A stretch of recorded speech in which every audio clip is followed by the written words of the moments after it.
private. Ndërkohë, pyetja e dytë kishte të bënte me shiko,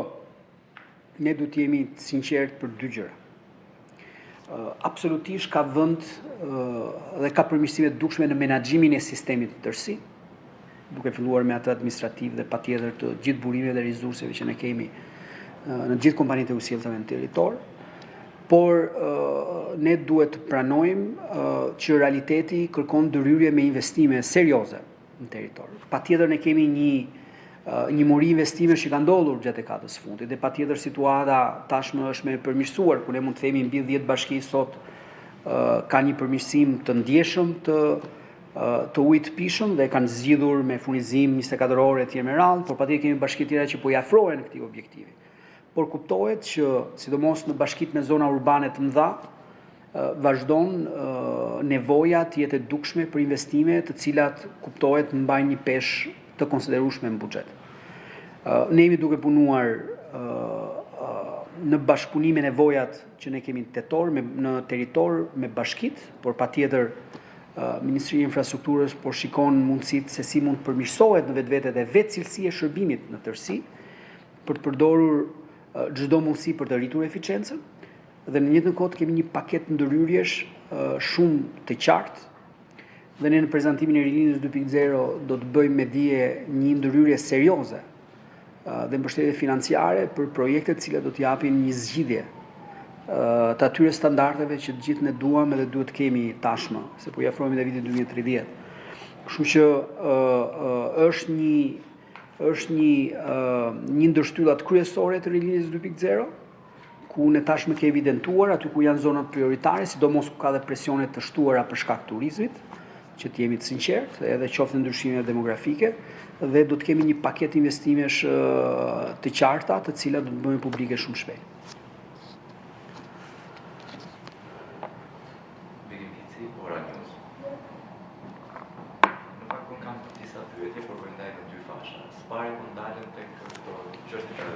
Deri diku i trajtuat edhe ju sot. Spari ju folët për bashkitë të cilat le të themi kanë përfunduar një farë forme miratimin e zonave prioritare, thatë janë mbi 50 bashki, por cilat janë këto bashki që kanë mbetur dhe që nuk i kanë miratuar ende këto zona prioritare, dhe a ka ndonjë arsye që jepet prej bashkive, kryetarëve të bashkive apo grupeve të punës se pse nuk janë miratuar spari? Dyti, një problem më vete u cek fakt më shumë pjesa e ujit, por jo ajo e ujrave të zeza. Në gjatë kohës së turizmit, problem shqetësues ka qenë edhe derdhja e ujrave të zeza në zonën bregdetare, që nga veriu deri në pjesën e jugut, dhe është lënë të paktën në dukje në dorë të bizneseve për filtrimin apo vendosjen e filtrave për këto ujra të zeza. A ka ndonjë plan qeveria që të investoj së bashku me bizneset private? Dhe së fundmi, unë fakt ju folët pak për zjarrvënjet apo dëmet nga zjarri, por dëmet konsiderueshme janë shkaktuar edhe nga përmbytjet. Këto e nis edhe nga informacione që kam, në Durrës janë shpërndar disa dëmshpërblime, në fakt kanë dhe njerëz që unë kam patur kontakte më referojnë që dëmshpërblime kanë marrë persona që kanë qenë në pallat në kat 2-3, por qytetarët që kanë patur shtëpitë e tyre, madje jo vetëm shtëpitë, por edhe pjesën e bagtive në zonat, le të themi, rreth Durrësit, të përmbytura nuk kanë ende asnjë dëmshpërblim nga qeveria. Ndërkohë që pak a shumë unë di që është alokuar një fond. A ka një arsye pse nuk është bërë shpërndarja e dëmshpërblimeve?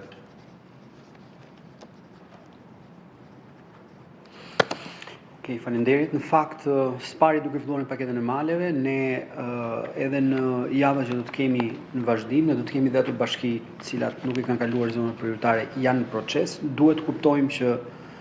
dhe sidomos me ju ne kemi diskutuar shpeshherë që vetë procesi i përcaktimit dhe specifikimit të artave merr një kohë të caktuar. Bashkia e Tiranë tashmë është fazën përfundimtare, kuptohet ka një hartë për shkak territorit shumë më komplekse se bashkitë e tjera,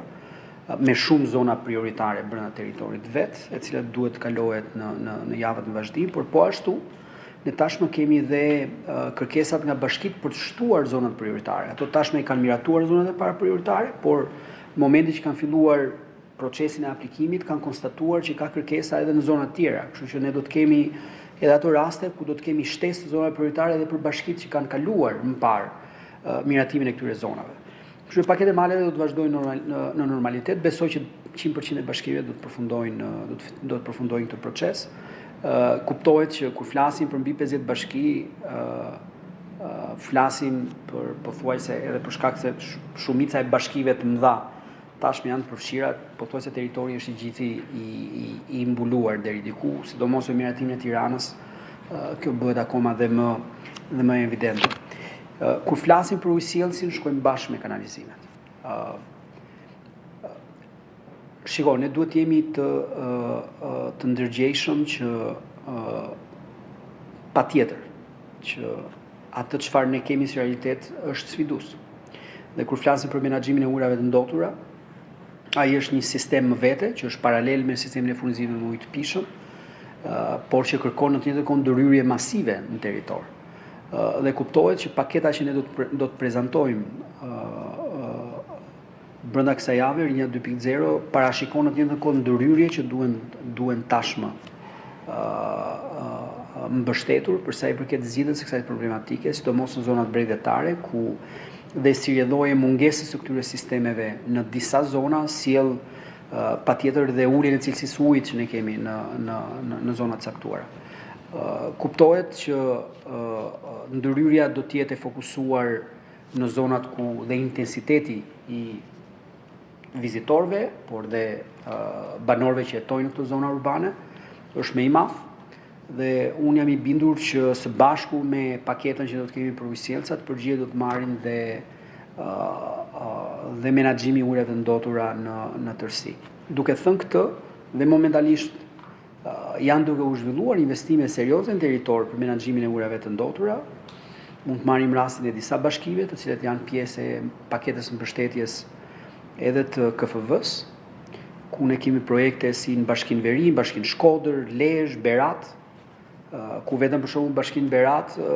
ne kemi investimin që ka të bëjë me menaxhimin e ujrave të ndotura që është plot 26 milionë euro,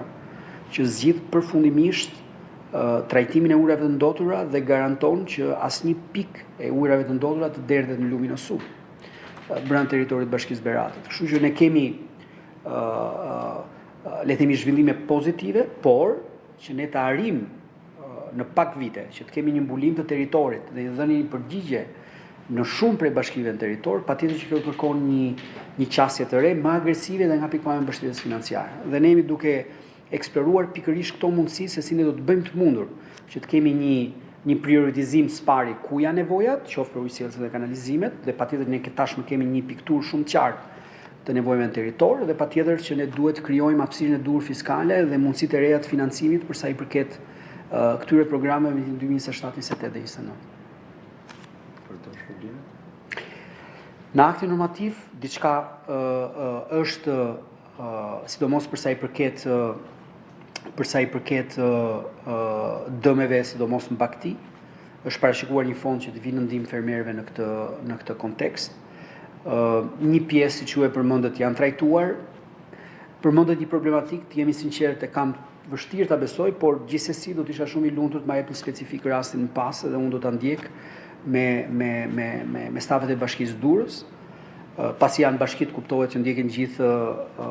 le të themi procesin e dëmshpërblimeve, kuptohet fondet vijnë në dispozicion nga qeveria. Unë besoj që ne në muajt që do kemi përpara, siç ndodh përgjithsisht edhe në fund vitit, kemi një vlerësim të gjitha po e quajmë dëmeve që mund të kenë ndodhur për shkak të situatave të ndryshme, mund të kenë qenë zjarret, mund të ketë qenë përmbytjet gjatë vitit 2026 dhe patjetër aty do të ketë akoma vend për diskutuar se ku duhet fokusuar mbështetja dhe më tepër. Duhet pranojmë që ne u përballëm me një situatë vështirë në fund 25-s, fillim 26-s, ku ne kemi pasur zona të cilët janë përmbytur më shumë se një herë, fatkeqësisht. Dhe patjetër, sidomos në bujqësi ka pasur dëme të cilat kanë qenë lehtësisht të evidentueshme, por mos harrojmë që ne kemi pasur përmbytje edhe në zona urbane, ku patjetër dëmet në familje kanë qenë po ashtu të konsiderueshme. Bashkitë kanë bërë të gjithë procedurat e verifikimeve deri tani, dhe unë besoj që edhe me aktin normativ që i jepet përgjigje një pjesë të dëmeve që janë bërë, por patjetër do të merren në konsiderat të gjitha dëmet të cilat janë të përballueshme dhe patjetër mund të marrin mbështetje në fund vitit. Për krahas saj nuk mund të, le të themi, mos i kushtojmë rëndësi edhe asaj çfarë ndodh prej tashmë 36 ditësh